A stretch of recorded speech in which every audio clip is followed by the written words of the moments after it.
अस्सलाम वालेकुम। ला तदखुलुल मलाइकतु बैतन फ़ीही कल्बुन औ सूरतुन। रहमत के फरिश्ते उस घर में दाखिल नहीं होते जिस घर में कुत्ता या तस्वीर हो। अहब्बुल आमाली इलल्लाहि तआला अदवामुहा व इन खाला। अल्लाह ताला के नज़दीक सबसे ज़्यादा पसंदीदा अमल वो है जो पाबंदी से किया जाए, ख्वाह मकदार में हो या थोड़ा हो। इसके मतलब ये है कि हम जो भी काम करें वो अल्लाह ताला को राज़ी करने के लिए करें, ना कि दिखलावे के लिए। इन्ना मिन अहब्बिकुम ला अहसनाकुम अखलाक़न। तुम में से मेरे नज़दीक ज़्यादा महबूब वो शख्स है जो ज़्यादा अखलाक़ वाला हो।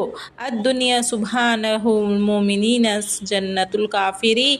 दुनिया मुसलमानों के लिए क़ैद खाना और काफिर के लिए जन्नत है।